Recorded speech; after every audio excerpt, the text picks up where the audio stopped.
Hey guys, I welcome you all to Simple Concepts. My name is विकास और आज का हमारा टॉपिक है ए टेल ऑफ मैंग्रोव माइग्रेशन। तो किस तरीके से इंडिया में मैंग्रोव का एक तरह से माइग्रेशन हुआ है, अलग अलग जगह पे उगना स्टार्ट हुआ है, तो उसी के बारे में टॉपिक है। चलिए पढ़ते हैं इसको। आगे बढ़ने से पहले guys, special class carnival start हो चुका है। 100+ फ्री लाइव क्लासेस अवेलेबल हैं आप सभी के लिए। यूपीएससी सिविल सर्विसेज 2020 टू 2021 की आप तैयारी स्टार्ट कर दीजिए। So there are 100+ free live classes. So highlights क्या है इन स्पेशल क्लासेस की? So as you can see, absolutely free classes हैं, 100+ special classes on various topics. आप क्लास को अपने लैंग्वेज प्रेफरेंस के आधार पे भी चूज कर सकते हैं। थर्ड थिंग इज, आपको मेंस, प्री और ऑप्शनल्स की अच्छे से स्ट्रेटजी भी मिलेगी, कॉम्प्रिहेंसिव स्टडी मटेरियल मिलेगा, नॉन स्टॉप क्लासेस मिलेंगी इंडिया के टॉप एजुकेटर से। सो आप घर बैठे ही अवेल कीजिए सारी की सारी चीजें, वो भी बिल्कुल free. You are just one click away from all these free resources. Just click on to Unacademy and yeah, avail these courses. So as you can see, special classes होंगी, strategy for pre and mains. Then environment और geography पे भी special classes होंगी. These many Unacademy top educators आपको पढ़ाएंगे। Special classes होंगी economics पे, जो अपने आप में काफ़ी डिफिकल्ट सब्जेक्ट है, बट उसको हमारे टीचर्स बहुत ही अच्छे से एक्सप्लेन करेंगे because they are top educators of Unacademy and India as well. History पे भी आपको स्पेशल क्लासेस मिलेंगी एंड जीएस एमसीक्यूज पे, एंड देन जीएस एमसीक्यूज पे special classes are there. Current affairs पे आपको क्लासेस मिलेंगी। So these many teachers will teach you the current affairs वाला थिंग। एंड या ऑप्शनल्स पे भी आपको comprehensive study material and the classes will be there. Ethics, answer writing पे भी आपको क्लासेस मिलेंगी। So all these courses, all these subjects you can avail just by one click at Unacademy. As you can see here, just tap on the class to watch the complete video. So you can watch all those videos in sabhi Unacademy educators से 100+ live classes are going on and all those are for free. So अभी avail कीजिए, अभी click कीजिए Unacademy पे। ये कुछ information मेरे बारे में है। लेक्चर से रिलेटेड आपको कोई भी क्वेरी है, कुछ भी क्वेश्चंस हैं, तो आप मुझसे इंस्टाग्राम और ट्विटर पे पूछ सकते हैं। Now as you can see, एक छोटा सा मैप है मैंग्रोव का। यहाँ पर कहाँ पर मैंग्रोव पाए जाते हैं इंडिया में। So as you can see, Gujarat में मैंग्रोव्स आर देयर, सुंदरबन के मैंग्रोव्स, महानदी के मैंग्रोव्स, कृष्णा गोदावरी के mangroves, Goa, Ratnagiri, that too in Maharashtra, and this Kaveri delta के मैंग्रोव और अंडमान निकोबार के मैंग्रोव्स।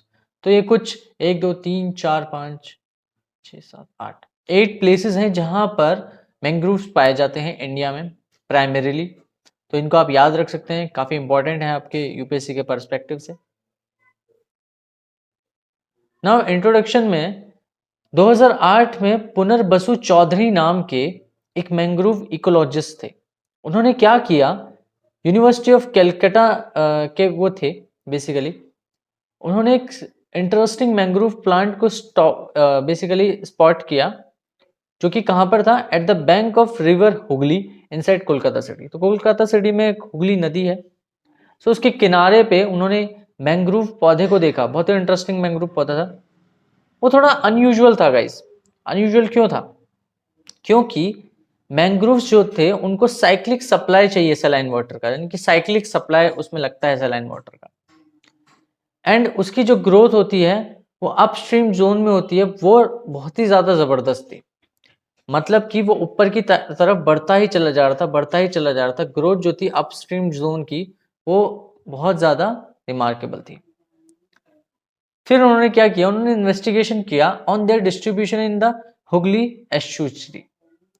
तो एस्चुरीज क्या होती हैं, जैसे छोटी वाटर बॉडीज होती है जिसके अंदर अलग अलग तरह के जीव होते हैं, तो एस्चुरीज बनाई जाती हैं, एस्चुरीज होती हैं। तो हुगली का जो एस्चुरी था, जो बनी हुई होती है वहां पर, तो उस पे उन्होंने मैंग्रोव का डिस्ट्रीब्यूशन देखा कि कहाँ कहाँ कैसे कैसे फैला हुआ है। एंड उनका जो रीसेंट पेपर है वो सजेस्ट करता है कि जो मैंग्रोव हैं उन्होंने अपस्ट्रीम मूव करना चालू कर दिया है and growing in less saline regions, यानी कि वो मैंग्रोव सब लेस सैलाइन रीजन्स पे भी ग्रो करने लगे हैं, जो कि पहले उनको cyclic supply of saline water चाहिए होता था, cyclic supply of saline water चाहिए होता था। बट अब उन्होंने लेस सैलाइन रीजन्स पे भी ग्रो करना स्टार्ट कर दिया है। मैंग्रोव्स इन इंडिया क्या हाल है? मैंग्रोव्स रिप्रेजेंट करते हैं कैरेक्टरिस्टिक लिटोरल नियर द सी शोर फॉरेस्ट इकोसिस्टम। तो नॉर्मल फॉरेस्ट तो आपको जंगल वगैरह बड़े बड़े बिल्कुल ही अंधेरे उसमें बड़े बड़े जंगल्स मिलेंगे आपको पहाड़ों पे अलग अलग जगह पे। बट पानी के तरफ या पानी के किनारे कुछ जंगल होते हैं जहाँ मैंग्रोव फॉरेस्ट आपको दिखेंगे, मैंग्रोव के पेड़ दिखेंगे। तो ऐसे जंगलों को मैंग्रोव फॉरेस्ट कहते हैं।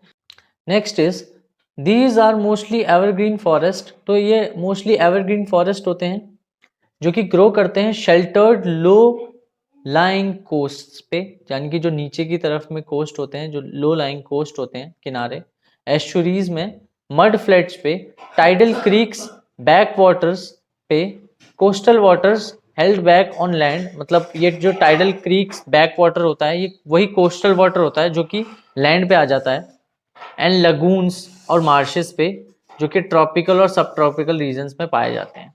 ओके, सो मैंग्रोव्स जो होते हैं वो ग्रो करते हैं below the high water level of spring tides. तो स्प्रिंग में जो टाइड्स आती हैं तो उस हाई लेवल वाटर के बिलो पे ये यहाँ कहीं पर ये ग्रो करते हैं। ठीक है, उसी के आसपास ये ग्रो करेंगे because they need cyclic saline water, cyclic process में। Now the best locations are where abundant silt, जहाँ पे अबंडेंट यानी कि प्रचुर मात्रा में सिल्ट मिले, is brought down by reverse के द्वारा ये लाया जाता है सिल्ट, और ऑन द बैक शोर ऑफ एक्रेटिंग सैंडी ब्रीचेस। तो जो सैंडी बीचेस होते हैं तो उनके बैक शोर पे भी ये पाए जाते हैं। इनके लिए बेस्ट लोकेशन है मैंग्रोव्स के लिए ग्रो करने के लिए। मैंग्रोव्स हाईली प्रोडक्टिव इकोसिस्टम्स होते हैं। यहाँ पर जो ट्री की हाइट होती है वो 8 मीटर से 20 मीटर तक हो सकती है। They protect the shore line from the effect of cyclones and tsunamis. तो क्योंकि उनकी जड़ें जो होती हैं वो वाटर को होल्ड करके रखती हैं और वो एक तरह का हिंड्रेंस पैदा करती हैं किसी भी तरह की बड़ी लहर, जैसे साइक्लोन या सुनामी, किसी भी तरह की तूफान या ऐसे प्राकृतिक नेचुरल कैलेमिटीज को रोकने के लिए काफ़ी हेल्पफुल होती हैं ये मैंग्रोव के forest. They are breeding and spawning ground for many commercially important fishes. So ये क्या करते हैं, ये उनको ग्राउंड पैदा करते हैं, उनको ग्राउंड देते हैं काफ़ी इंपॉर्टेंट कमर्शियली बेचे जाने वाले फिशेज को भी और अलग जीवों को भी। सिंस मैंग्रोव्स जो होते हैं वो लैंड और सी के बीच में लोकेट करते हैं तो इनको हम बेस्ट एग्जाम्पल कह सकते हैं इकोटोन का। इकोटोन मतलब एक इक्वल टोन में ये चल रहे हैं लैंड और सी के बीच में। मैंग्रोव्स श्रब्स में आते हैं, यानी कि वो स्मॉल ट्रीज होते हैं जो कि ग्रो करते हैं कोस्टल सलाइन और ब्रैकिश वाटर में। Mangroves are salt tolerant trees. ये सॉल्ट टॉलरेंट ट्रीज होते हैं जिनको हेलोफाइट्स भी कहते हैं and are adapted harsh coastal conditions. तो ये अडेप्ट कर लेते हैं अपने आप को हार्श कोस्टल कंडीशंस में भी। नाउ मैंग्रोव की जो वेजिटेशन होती है वो फैसिलिटेट करती है मोर वाटर लॉस को, leaves a thick and contain salt secreting glands as well. So mangroves की जो वेजिटेशन होती है वो बहुत ज़्यादा वाटर लॉस करती है बेसिकली, और वो एक थिक बहुत ही उसकी जो लीव्स होते हैं, पत्ते थिक होते हैं, उसको पानी ज़्यादा रिक्वायर होता है, और उसमें सॉल्ट सीक्रेटिंग ग्लैंड्स होते हैं जो कि सॉल्ट सीक्रेट करते हैं इनटू द वाटर बिकॉज उनको भी सॉल्ट मिला हुआ है from the water. Some block absorption of salt at their roots itself. तो वो एब्जॉर्प्शन ऑफ सॉल्ट को रूट्स पे ही खत्म कर देते हैं, रोक लेते हैं कुछ। Now they contain a salt filtration system. एक सॉल्ट फिल्ट्रेशन सिस्टम होता है और कॉम्प्लेक्स रूट सिस्टम होता है। उनके रूट में ऐसे करके कॉम्प्लेक्स रूट सिस्टम होता है जहां पर वो सॉल्ट को ब्लॉक करके रखते हैं। Okay, to cope up with salt water immersion, यानी कि कहीं सॉल्ट वाटर यहाँ पर ना आ जाए या घुल ना जाए। एंड द वेव एक्शन, जो वेव सेक्शन होती है तो उससे भी ये जड़ें टूट ना जाए, तो इसलिए बड़ी कॉम्प्लेक्स चेनिंग होती है रूट की। They are adapted to the low oxygen anoxic conditions of waterlogged mud. क्योंकि वाटरलॉक्ड मड में, कीचड़ में ऑक्सीजन की कंडीशन काफ़ी कम होती है, ठीक है, और even in the eutrophication thingy, so वहाँ पर भी ऑक्सीजन की कमी काफ़ी हो जाती है। सो इन दोज लो ऑक्सीजन या एनऑक्सिक कंडीशंस पे ये अडेप्ट कर लेते हैं आसानी से, मैंग्रोव्स अडेप्ट कर लेते हैं आसानी से। सो दे प्रोड्यूस नीमाटोफोर्स। नीमाटोफोर्स किनको कहते हैं? ब्लाइंड रूट्स को कहते हैं। ब्लाइंड रूट्स क्या होते हैं? वो रूट्स जो कि जब नॉर्मल कंडीशन से हटके एनएरोबिक सॉइल कंडीशंस आ जाती हैं, जहाँ पे ऑक्सीजन की कमी हो जाती है, उस टाइम पे वो रूट्स, ब्लाइंड रूट्स जो होते हैं, वो काम में आते हैं और इनको रेस्पिरेशन करने में हेल्प करते हैं। किनको? मैंग्रोव के ट्रीज को। Mangroves occur world wide in the tropics and सब ट्रॉपिक्स, यानी कि मैंग्रोव्स जो होते हैं वो ट्रॉपिकल सब ट्रॉपिकल रीजन में मिलते हैं, primarily between the latitudes 25 degree north and 25 degree south. तो 25 डिग्री नॉर्थ से 25 डिग्री साउथ तक ये मैंग्रोव्स के पेड़ मिलते हैं। They require high solar radiation, इनको हाई सोलर रेडिएशन चाहिए काफी ज्यादा, क्योंकि ये कॉन्स्टेंटली सन के एक्सपोजर में रहते हैं। टू फिल्टर सैलाइन वाटर, ताकि ये वाटर फिल्टर कर सके सैलाइन वाटर को थ्रू देयर रूट्स, रूट्स के थ्रू ये सॉल्ट को बेसिकली फिल्टर कर लेते हैं। This explains why mangroves are confined to only tropical and sub tropical coastal waters. तो यहीं पर धूप का कंटेंट काफी हाई होता है, इसीलिए ये इन एरियाज में ज्यादा पाए जाते हैं। Mangroves occur in a variety of configurations, some species are Rhizophora. Rhizophora आपने देखे होंगे, Rhizophoras send arching prop roots down into the water. तो उसमें पानी में वाटर मतलब लिंक्ड होता है, पानी के अंदर तुम्हें उनके वो मिलेंगे, ऐसा लगेगा कि पानी पे पौधा उग गया, रूट्स मिलेंगे।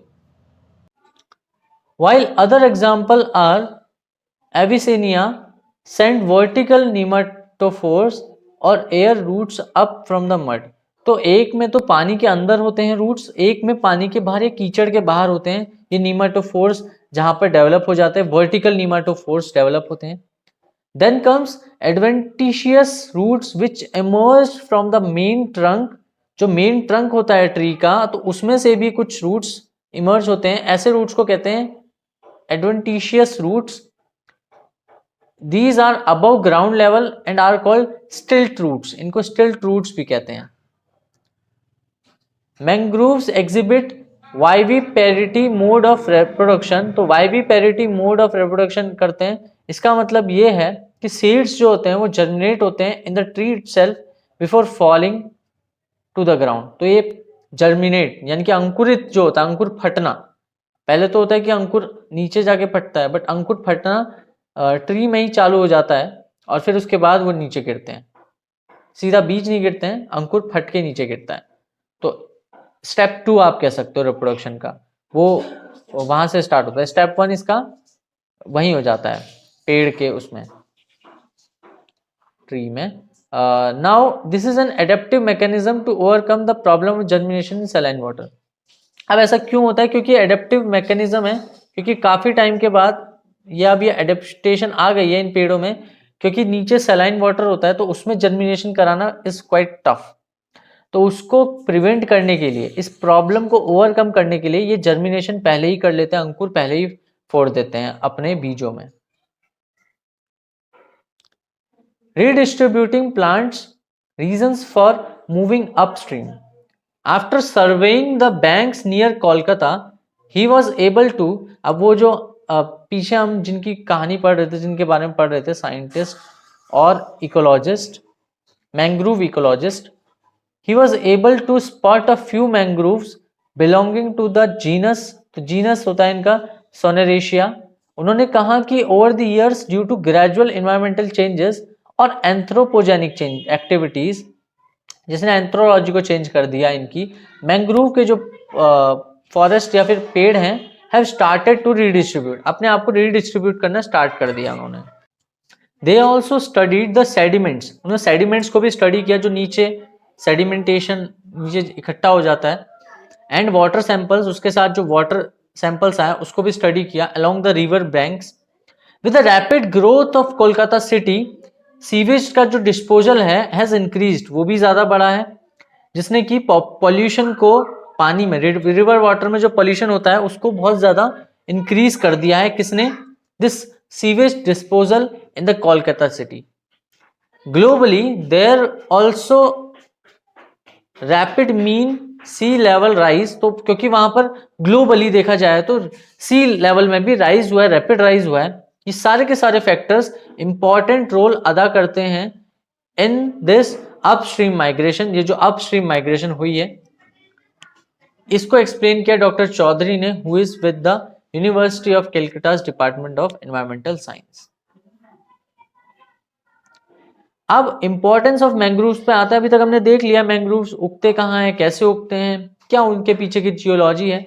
Now let us see the important uses of the mangroves. तो मैंग्रोव के जो प्लांट्स होते हैं उनका एडिशनल या स्पेशल रूट्स जो होते हैं उनके पास होते हैं, उसको कहते हैं प्रॉप रूट्स, नीमाटोफोर्स जिसके बारे में हमने डिस्कस किया था, which help to impede water flow, जो कि इम्पीड या रेजिस्ट करता है या रोकता है वाटर फ्लो को, and thereby enhance the deposition of sediment in areas, तो वहां पर सेडिमेंट इकट्ठा हो जाता है और वो जगह फर्टाइल भी हो सकती है। Then where it is already occurring, stabilize the coastal shores, तो ये कोस्टल शोर को स्टेबलाइज करता है, and also the main reason is this कि ये प्रोवाइड करता है breeding ground for the fishes, कि यहाँ पर आओ फिश ब्रीड करो और पॉपुलेशन बढ़ाओ। Mangroves moderate monsoonal tidal floods and reduce inundation of coastal lowlands, तो ये क्या करता है मैंग्रोव मॉडरेट करता है, यानी कि उसको मैनेज करता है, किसको, मॉनसून की जो टाइडल फ्लड्स होते हैं उसको मैनेज करता है, उसको रोक के रखता है एक तरह से, और रिड्यूस कर देता है कोस्टल का लोलैंड, मतलब कोस्टल और ज्यादा नीचे हो जाए इसको रिड्यूस कर देता है, क्योंकि बीच में पेड़ आ गए, बीच में जंगल आ गया, तो बेसिकली कोस्टल जो है वो ऑटोमेटिकली बच जाएगा from being the lowland. They prevent coastal soil erosion, तो ये तो बहुत ही अपने आप में कॉमन चीज है कि अब कहीं पे पेड़ होंगे तो वो कोस्टल, आपको कोस्टल एरिया में होंगे तो कोस्टल का जो सॉइल इरोजन है, मृदा अपरदन है, मिट्टी का उड़ जाना, उसकी अपर लेयर का उड़ जाना, उसको रोक लेगा। Now they protect coastal lands from tsunami, hurricanes and floods.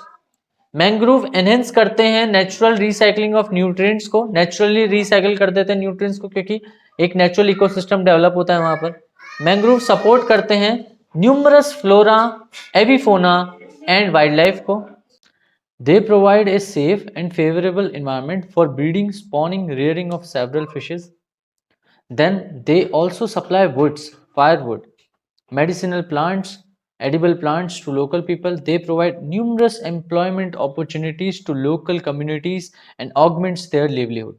तो आपको मुझे यहाँ पे कमेंट सेक्शन में बताना है वो कौन से न्यूमरस एम्प्लॉयमेंट अपॉर्चुनिटीज हैं यहाँ पर। अबाउट कोरिंगा मैंग्रोव्स, तो रिसेंटली आंध्र प्रदेश गवर्नमेंट ने कंस्टिट्यूट किया है 7 मेंबर कमेटी को, 7 लोग होंगे उस कमेटी में, फॉर फुलफिलमेंट ऑफ नॉर्म्स। अब ये नॉर्म्स कौन से हैं, जो कि वर्ल्ड हेरिटेज साइट यूनेस्को द्वारा जो नॉर्म सेट किए गए हैं कि हम किसी भी साइट को वर्ल्ड हेरिटेज का टैग तभी देंगे जब ये नॉर्म्स फुलफिल होंगे। तो उन नॉर्म्स को फुलफिल करने के लिए गोदावरी मैंग्रोव्स, जिनको मादा फॉरेस्ट भी कहते हैं, उसको कोरिंगा पे उसको उस नॉर्म्स में बिठाने के लिए ऐसी 7 मेंबर कमेटी बिठाई गई है जो नॉर्म्स को फुलफिल करे और उस फॉरेस्ट को, उस मैंग्रोव को वैसा शेप दे, वैसा बनाए। गोदावरी मैंग्रोव्स जो हैं वो कोरिंगा वाइल्ड लाइफ सेंचुरी पे हैं, CWLS, are touted to be the second largest mangroves India, first largest obviously Sundarbans हैं वेस्ट बंगाल के। The mangrove forest in Andhra Pradesh are located in the estuaries of Godavari and the Krishna rivers. The Godavari mangroves are located in Godavari estuary of East Godavari district. तो Godavari mangroves जो है वो Godavari estuary के east Godavari district में मौजूद हैं। Now along with the mangrove forest एक hope island नाम से जगह है जो नेचुरली फॉर्म हुई थी, sandy stretch amidst the sea that turned into a synonym of for biodiversity. अब वहाँ पे बायोडाइवर्सिटी इतनी ज़्यादा रिच हो गई है कि वो सिनोनिम, पर्यायवाची बन चुका है बायोडाइवर्सिटी शब्द का। To comes under the purview of the sanctuary, तो ये भी परव्यू ऑफ द सेंचुरी के अंडर आता है। ओके, सो इसको भी, इस पे भी नज़र डालना ज़रूरी है क्योंकि इसका नाम होप आइलैंड इसीलिए रखा गया क्योंकि यहाँ पे बायोडाइवर्सिटी बहुत ज़्यादा रिच है आज की डेट में। The sanctuary also has a site where olive ridley sea turtles, जो कि कुछ टाइम पहले काफ़ी ज़्यादा न्यूज़ में थे, काफ़ी ज़्यादा करंट अफेयर में थे। Nest from January to March everywhere, तो जनवरी टू मार्च हर साल ये नेस्ट मतलब अंडे देते हैं वहाँ पर, और जब ये अंडे बड़े हो जाते हैं, मतलब जब इनमें से छोटे-छोटे सी ऑलिव रिडली टर्टल्स बाहर निकलते हैं, तो ये भी नज़ारा बड़ा ही अद्भुत होता है कि वो समुद्र की तरफ किस तरीके से हज़ारों की तादाद में जा रहे हैं, क्योंकि समुद्र ही उनका असली घर होता है। Now once the Coringa sanctuary gets the heritage site tag, जैसे ही उसको हेरिटेज साइट टैग मिल जाएगा तो यूनेस्को के अंडर आ जाएगा। फिर यूनेस्को क्या करेगा, उसके टूरिज्म में की डेवलपमेंट में हेल्प करेगा और उसकी वाइल्ड लाइफ को भी प्रोटेक्ट करने में पूरी मदद करेगा। किसकी? उन मैंग्रोव फॉरेस्ट की। अभी प्रेजेंटली क्या हो रहा है, इकोलॉजी में चेंज आ रहा है मैंग्रोव डिस्ट्रीब्यूशन की हुगली एस्चुरी में। ऐसा क्यों होता है? तो ऐसा इसीलिए हुआ है क्योंकि फरक्का बैरेज बना था जब से 1975 में उसका कंस्ट्रक्शन हुआ था, तो उसने क्या किया, फ्रेश वाटर फ्लो को इंक्रीज कर दिया रिवर हुगली में। तो इससे क्या हो गया, चेंज इन इकोलॉजी हो गया, यानी कि वहां की इकोलॉजी में चेंज आया और केमिस्ट्री ऑफ द रिवर में भी चेंज आया। केमिस्ट्री ऑफ द रिवर का मतलब वहां पर गैसेस और अन्य ऑक्सीजन की मात्रा या फिर कोई भी और केमिकल चेंजेस उस रिवर में हुए। तो वो क्यों हुए? क्योंकि फ्रेश वाटर का फ्लो बढ़ गया था। और हम सभी को पता है कि सेलाइन वाटर में ही मैंग्रोव्स अब तक हमने देखे हैं। नाउ यहाँ पर भी आगे कैश है। So they also found high chemical oxygen demand in the river, तो उन्होंने ये पाया कि बहुत ज़्यादा डिमांड है केमिकल ऑक्सीजन की रिवर में, बिकॉज क्योंकि इंक्रीज हुआ है किसका, हार्मफुल केमिकल्स का, from multiple point and non point sources, चाहे वो पॉइंट सोर्सेज हो चाहे नॉन पॉइंट सोर्सेज हो, be it household be it industrial. आगे स्टडीज फ्रॉम चाइना, तो चाइना ने जब स्टडी किया तो उसने दिखाया कि जो सोनेरेशिया है जिसको हम स्टडी कर रहे थे, सोनेरेशिया कैसियोलेरिस, ये बहुत अच्छे से ग्रो करता है in the presence of high chemical oxygen demand of water. चाहे वहाँ पर हाई केमिकल ऑक्सीजन की डिमांड हो वाटर में, तब भी ये अच्छे से ग्रो करता है। दिस शोज कि इसमें ये पोटेंशियल है कि ये बायो इंडिकेटर की तरह एक्ट कर सकता है एंड रीजनल एनवायरमेंटल चेंजेस को बता सकता है। बेसिकली अगर हम इसको देखें तो ये क्लियरली ये कह सकता है कि सी मी, देखो ऑब्जर्व करो मुझे एंड मेरे से पता लगाओ कि यहाँ पर कुछ ना कुछ रीजनल एनवायरमेंटल चेंजेस आए हैं कि नहीं आए, क्योंकि मैं इधर भी सर्वाइव कर सकता हूँ और मैं उधर भी सर्वाइव कर सकता हूँ। दे डायरेक्टली इंडिकेट चेंजेस, ये डायरेक्टली इंडिकेट चेंजेस करते हैं इन द माइक्रो एनवायरमेंट, बहुत छोटे से एनवायरमेंट में भी ये चेंजेस को शो कर देते हैं।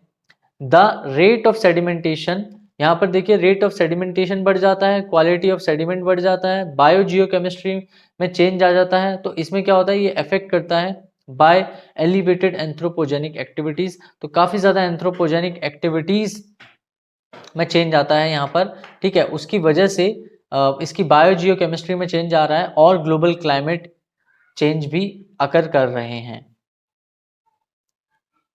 The decline in the mangrove area, ये कंक्लूजन में है कि किस तरीके से मैंग्रोव एरिया में डिक्लाइन हो रहा है। Along with this अपस्ट्रीम्स less saline areas migration may increase the amplitude of coastal hazards such as storm surges, erosion and flooding। तो फ्लड, एरोजन और स्टॉर्म्स को बढ़ा सकता है, उसका एम्पलीट्यूड यानी कि एम्पलीफाई कर सकता है कोस्टल हैजार्ड्स को। कोस्टल हैजार्ड में समुद्री तट पे आने वाली नेचुरल कैलेमिटीज को।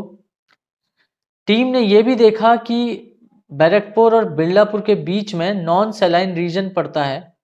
About 239 mature trees and numerous saplings जो थी वहां पर, छोटे छोटे पौधे लगाए गए थे सोनेरेशिया कैसियोलेरिस के, जिसको कॉमनली कहा जाता है मैंग्रोव एप्पल, वो भी नेचुरली ग्रो कर रहे हैं। और ये रीजन कौन सा है? Non saline. ये पॉइंट आउट करने वाली चीज है कि ये रीजन है नॉन सैलाइन रीजन, यानी कि यहाँ पर पानी में खारापन कम है और मैंग्रोव्स को कैसा पानी चाहिए? खारा, सैलाइन रीजन। बट ये नॉन सैलाइन होते हुए भी यहाँ पर सक्सेसफुली सोनेरेशिया कैसियोलेरिस के सैपलिंग्स और ट्रीज ग्रो कर चुके हैं। More studies are needed to understand in detail this new horizon of mangrove adaptation and dispersion ecology. तो ये मैंग्रोव का जो डिस्पर्जन इकोलॉजी हुई है और जो नई नई एडेप्टेशन हमें देखने को मिल रही है, इसमें और स्टडी हम कर सकते हैं। और ये स्टडी काफ़ी ज़्यादा महत्वपूर्ण है, क्योंकि अगर मैंग्रोव नॉन सैलाइन पे भी ग्रो कर पा रहे हैं इतनी ईजीली और इतने अच्छे तरीके से, सो ये हमारे लिए बहुत ही अच्छी न्यूज़ है, गुड न्यूज़ है। We are also planning to study more rivers in this region to get a detail picture of this migration. तो ऐसा कहा डॉक्टर चौधरी ने। So that's it from my side guys, that's all from this video. Thank you so much for watching this video. Keep learning, keep studying, and as always, God bless you all. Jai Hind.